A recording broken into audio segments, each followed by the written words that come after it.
প্রতিষ্ঠানগুলোতে একটি লেসন পড়াইতে ৩ থেকে ৪ দিন চলে যায়।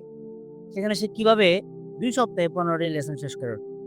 আজকে ২ টি কনসার্ন আপনাদের সাথে শেয়ার করব।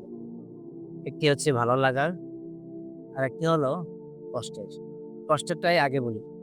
গত ২ দিন আগে ৯ম শ্রেণীর এক শিক্ষার্থী ইংরেজি রিডিং টেস্ট নিলাম এবং তার টেস্ট নেওয়ার পর আমি খুবই হতাশ। যদিও তাকে আমি সময় দেইনি এই পর্যন্ত। শুরু করেছি। ৫ লাইন রিডিং পড়তে তার ১০ মিনিট সময় লেগেছে এবং সিম্পল একটি ওয়ার্ড মেজর এটাকে সে মাজার করত।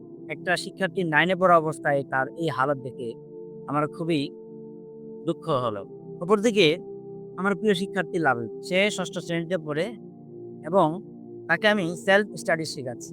সেলফ স্টাডিজ যে কত গুরুত্বপূর্ণ এবং ইফেক্টিভ আজকে আমি সেটা আপনাদের সাথে শেয়ার করব। আমি তাকে ২ মাস ধরে পড়াচ্ছি।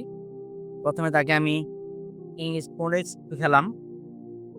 তার রিডিংও দুর্বল ছিল। ভালো করে রিডিং পড়তে পারত না।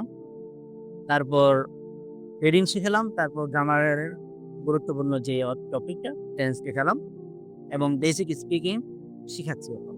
গত ২ সপ্তাহ হলো আমি তাকে তার ক্লাসের মূল টেক্সট বই পড়তে দিয়েছি।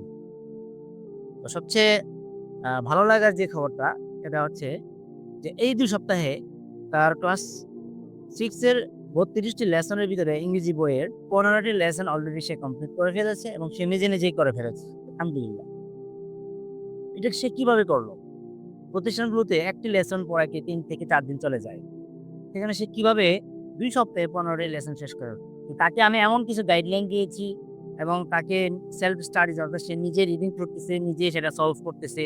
যেখানে অর্থ পারতেছে না, সেখানে হ্যাঁ, অনলাইন অক্সফোর্ড ডিকশনারি থেকে হেল্প নিচ্ছে এবং এই ট্রান্সলেট করে, করে সে নিজেই এই জিনিসগুলোকে সলভ করে আমাকে সে পড়া শোনাচ্ছে, আমি পড়া শুনছি এবং এই পাঠগুলোর যে অনুশীলন, প্রশ্নোত্তর সেগুলা নিজেই উত্তর লিখতে পারতেছে। আলহামদুলিল্লাহ। এখন আপনারা বলুন তো ৬ষ্ঠ শ্রেণীর একজন শিক্ষার্থী যদি সে ২ সপ্তাহে ১৫ টি লেসন করতে হলে, সে যদি ২ মাসে তার মেইন বই শেষ করে ফেলে, তাহলে আর বাকি ১০ মাস সে কত কিছু শিখতে পারবে? আমি এই জিনিসটাই বোঝাতে চাচ্ছি যে আমাদের বর্তমানে বাংলাদেশে আমাদের সিলেবাস কেন্দ্রিক পড়াশোনা চলছে। এই গতানুগতিক সিলেবাস কেন্দ্রিক পড়াশোনায় আমাদের শিক্ষার্থীদের জীবনের মহামূল্যবান সময় নষ্ট হচ্ছে, আউটকাম রেজাল্ট কম আসছে। তাই আপনাদের সন্তানদের সেলফ স্টাডিজ শিখান এবং সেই পদ্ধতি এবং তাদেরকে যোগ্য করে তোলে কম সময়ে তাদের রেজাল্টটা ভালো আনার জন্য আমি রবিউল্লাহ নিয়াম আপনাদের সাথেই আছি। কিডস লার্নিং জোন আপনাদের সন্তানদের দক্ষ করে গড়ে তুলতে বদ্ধপরিকর।